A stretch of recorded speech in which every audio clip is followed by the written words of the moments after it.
Salut.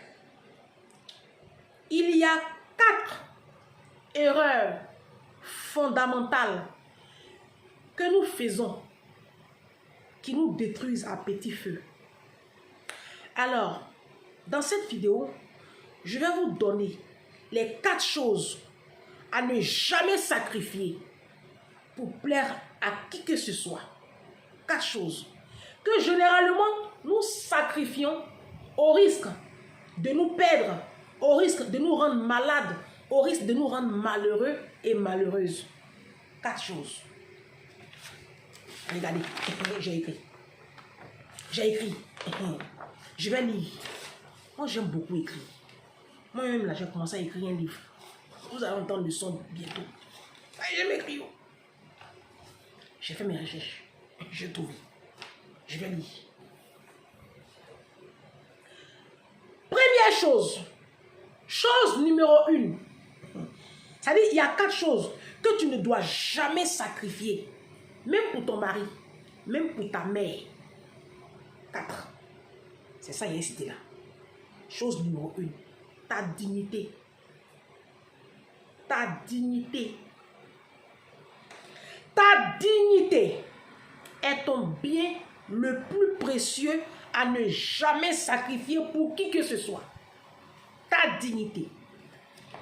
La dignité est ce qui fait de vous un être humain à part entière. Ta dignité. Ta dignité est étroitement liée à l'estime et au respect de soi. La dignité est étroitement liée à l'estime et au respect de soi. Lorsque vous vous faites maltraiter ou rabaisser par qui que ce soit, vous entamez cette dignité. Et ça vous affecte. Parce que la dignité, c'est comme votre être, c'est votre âme en fait. Que vous écorchez comme ça vif. Quand vous acceptez qu'on vous maltraite. Ta dignité. C'est la première chose que tu ne dois pas sacrifier. Pour qui que ce soit. Ta dignité. Une personne doit rester digne. Même si tu es pauvre, tu ne dois pas accepter. Sous le prétexte que ton mari paye tout dans la maison, qu'il te traite mal, qu'il te rabaisse, qu'il te frappe, qu'il lève la main sur toi, parce qu'il entame ainsi ton être intérieur, ta dignité. Tu ne dois pas sacrifier cette dignité-là, même pas pour le mariage.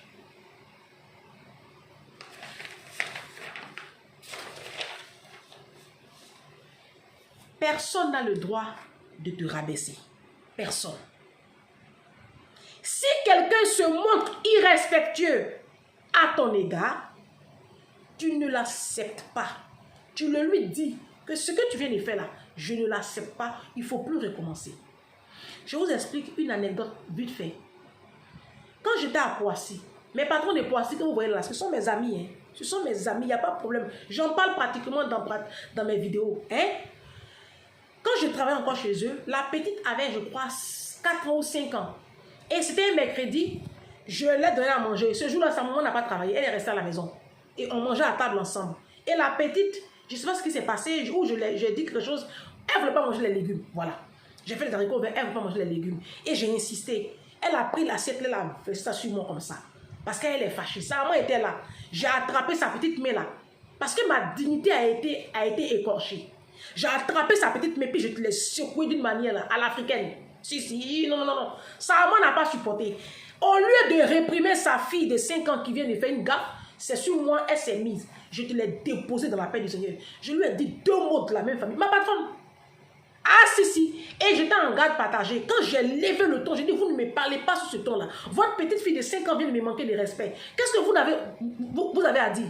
Et c'est devant l'enfant, c'est sur moi, vous mettez... Non. Ah, je n'ai pas rigolé. Donc j'ai pris l'autre enfant, et puis j'ai pris la poussette, je suis partie dans l'autre famille. Elle a appelé directement son mari. Là il était midi 31, son mari travaillait. Elle a appelé son mari. Elle venait de se rendre compte qu'elle avait fait une gaffe. Parce que j'ai déjà fou. Son mari a pris une voiture, il a commencé à rouler. Pour me trouver dans notre famille. Il s'est mis à genoux pour me donner pardon. Pareil, à Paris, mes patrons de Poissy, mes patrons de Paris là, mes derniers patrons, pendant le Covid, ils étaient à la maison.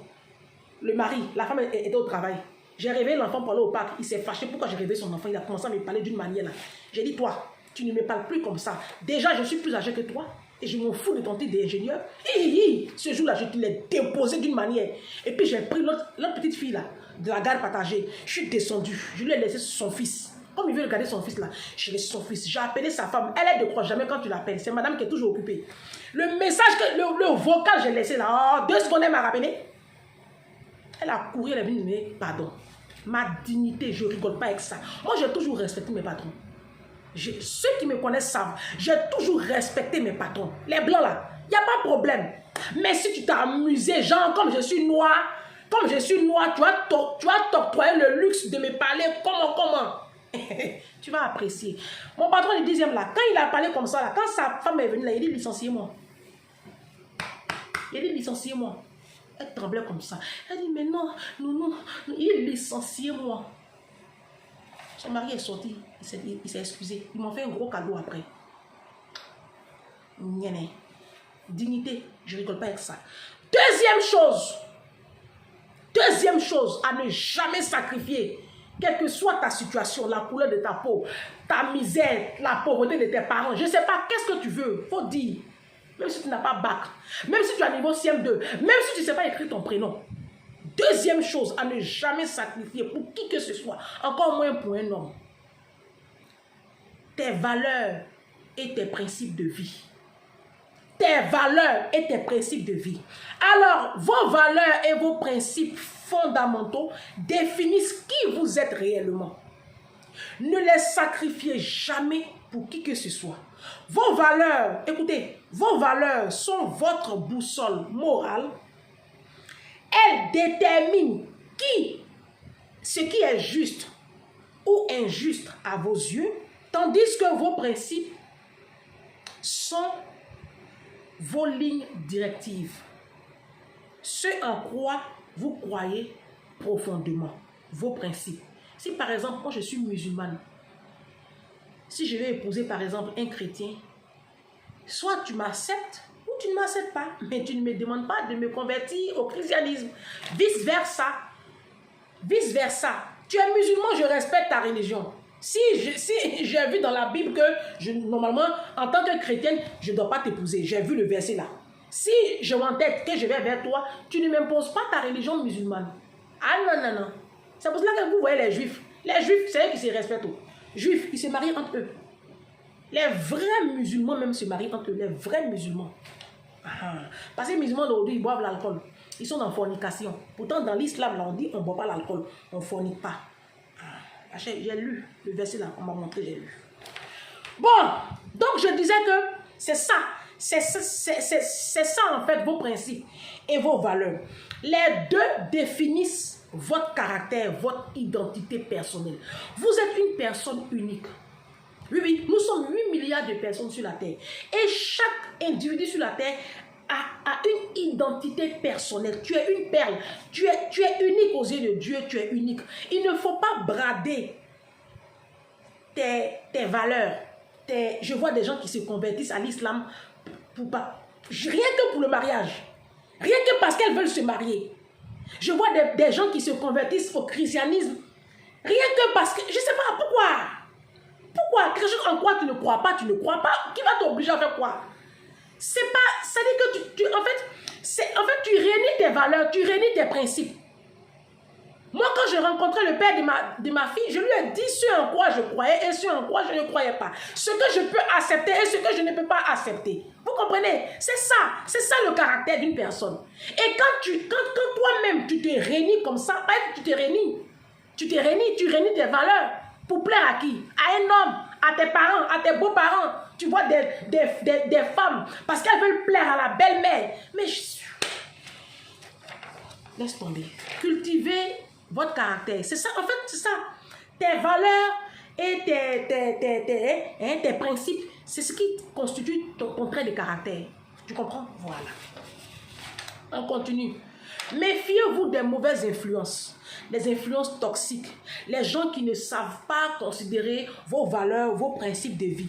Méfiez-vous de ces personnes-là. Parce qu'il y a des personnes qui sont honnêtes. Moi, aujourd'hui, comme ça, je suis une personne honnête. Je suis une personne, j'ai le bien en moi. Voilà, je manifeste la bonté, je manifeste l'honnêteté, je manifeste la justice. Je ne marche plus avec les gens malhonnêtes, avec les gens injustes, avec les gens méchants. Je ne les supporte plus. Voilà. Donc, méfiez-vous. La Bible dit, les mauvaises compagnies corrompent toujours les bonnes mœurs. Faites attention aux mauvaises compagnies. Les gens qui vont vous faire oublier votre identité culturelle, votre trait de caractère. Hein? Les gens qui vont bafouiller vos principes de vie, qui vont bafouiller votre chose, votre dignité. Les gens qui vont bafouer vos valeurs intrinsèques. Ces personnes-là, sortez de leur vie. La troisième chose, c'est ton indépendance financière. Qu'il ne faut jamais sacrifier pour qui que ce soit. Ton indépendance financière. Ton indépendance financière est primordiale. Ne devenez jamais dépendant de qui que ce soit, encore moins de votre mari. D'accord? Vous allez le regretter amèrement. L'argent est étroitement lié à la notion de liberté. Quand vous dépendez financièrement d'une autre personne, votre liberté d'action est limitée. Ça, je pense que tout le monde le sait. Vous n'êtes plus pleinement maître de vos choix de vie, c'est vérifié aussi. Une dépendance économique peut mener à des rapports de force malsains. Ça, on le voit. Quand tu ne travailles pas, tu es dans la maison des garçons. Quand même, tu vois ce qui te montre, non? Celui qui détient le pouvoir a un ascendant sur vous. Et si par malheur, cette personne dont vous dépendez financièrement change de camp, vous êtes mort dans le film. La dépendance financière, il faut aller travailler, ma chérie. Il faut chercher ton argent. Il ne faut pas sacrifier ça pour un homme. Il y a des femmes aujourd'hui, les hommes leur disent, il ne faut plus travailler, il faut t'asseoir à la maison. Moi, j'ai travaillé, j'ai ramené tout. Erreur monumentale. La quatrième chose à ne jamais sacrifier pour un homme, c'est votre santé mentale et physique. Votre santé mentale et physique. Prendre soin de sa santé mentale et physique devrait être toujours votre priorité. C'est le fondement même de votre bien-être. Sans elle, vous n'aurez jamais une vie épanouie. Votre énergie, vos émotions, vos pensées, tous et toutes sont liées à votre santé. Alors, la santé émotionnelle, c'est ça. C'est quand tu es bien dans ta peau. Quand tu es bien dans ta peau. D'accord? Voilà. Il faut que tu sois bien dans ta peau.